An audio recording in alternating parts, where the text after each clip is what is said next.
पश्चिम बंगाल की मुख्यमंत्री ममता बनर्जी के आग वाले बयान को लेकर सियासत गर्मा गई है।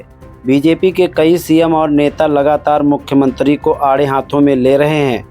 बात तो यहां तक आ गई है कि बिहार के बीजेपी प्रदेश अध्यक्ष दिलीप जायसवाल ने भी बंगाल की सीएम ममता बनर्जी को चुनौती दे दी और कहा कि वो बिहार में एक माचिस जलाकर दिखाएं। दिलीप का कहना था कि बिहार में ममता बनर्जी एक माचिस भी नहीं जला सकती, देश जलाने की तो बात छोड़ दीजिए। दिलीप जायसवाल ने बंगाल के मुख्यमंत्री ममता बनर्जी पर तंज कसते हुए कहा कि राजनीति की गाड़ी को चलाने के लिए इन नेताओं का नैतिक पतन हो गया है। पश्चिम बंगाल के मुख्यमंत्री ममता बनर्जी के आपत्तिजनक बयान को लेकर पटना के गांधी मैदान थाना में लिखित शिकायत दर्ज कराई गई है। बीजेपी युवा मोर्चा के प्रदेश प्रवक्ता कृष्ण सिंह लल्लू ने कहा कि ममता बनर्जी ने पश्चिम बंगाल के एक सार्वजनिक मंच से यह बयान दिया कि अगर बंगाल जलेगा तो दिल्ली जलेगी, असम बिहार जलेगा।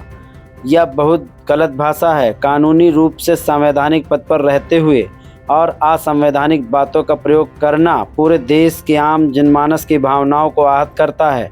उनके बयान से देश में अप्रिय घटना का न्योता देना है। मुख्यमंत्री ममता बनर्जी के ऊपर कड़ी से कड़ी धारा लगाने की मांग की गई है। सुप्रीम कोर्ट के वरिष्ठ अधिवक्ता और सामाजिक कार्यकर्ता विनीत जिंदल ने ममता बनर्जी के खिलाफ दिल्ली में केस दर्ज कराया है। विनीत जिंदल ने बड़ा बयान देते हुए कहा कि बंगाल के मुख्यमंत्री ममता बनर्जी ने कल टीएमसी छात्र संगठन के लोगों को संबोधित करते हुए लोगों को उकसाने और भड़काने वाली बातें की।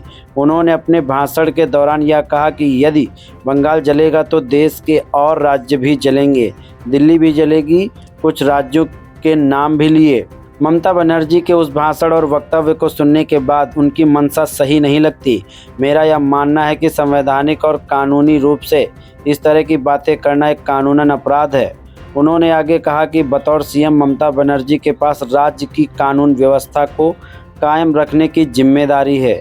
बंगाल की पुलिस, तमाम प्रशासनिक आला अधिकारी उनके मातहत आते हैं। ऐसे में ममता बनर्जी की ओर से इस तरह का बयान गैर जिम्मेदाराना है। आज इसी को लेकर मैंने एक शिकायत दिल्ली पुलिस में कमिश्नर के पास दायर की है।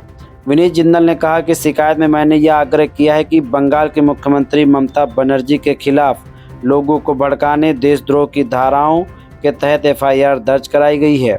साथ ही मैंने शिकायत महामहिम राष्ट्रपति द्रौपदी मुर्मू और केंद्रीय गृह मंत्री अमित शाह को भी फॉरवर्ड किया है कि ऐसे वक्तव्य देने वाले नेता जो संवैधानिक पद पर हैं उनके खिलाफ कड़ी से कड़ी कार्रवाई होनी चाहिए। केंद्रीय मंत्री गिरिराज सिंह ने ममता बनर्जी की तुलना उत्तर कोरिया के सर्वोच्च नेता किम जोंग उन से की है।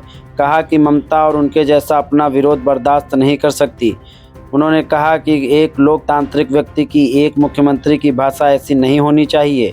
जैसे उत्तर कोरिया के नेता किम जोंग उन अपना विरोध बर्दाश्त नहीं कर सकते, इसी तरह ममता बनर्जी भी अपना विरोध बर्दाश्त नहीं कर सकती। आपको बता दें कि पिछले दिनों कोलकाता के आरजी कर मेडिकल कॉलेज और हॉस्पिटल की महिला डॉक्टर की रहस्यमयी परिस्थितियों में मौत हो गई।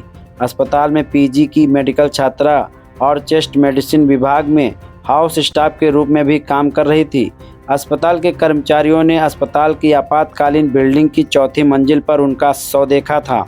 इसी मामले पर भारी विरोध प्रदर्शन के बाद बीते दिन एक कार्यक्रम को संबोधित करने के दौरान मुख्यमंत्री ममता बनर्जी ने विवादित बयान दिया था। उन्होंने कहा था कि याद रहे, अगर बंगाल जलेगा तो असम, बिहार, झारखंड, उड़ीसा और दिल्ली भी जलेंगे।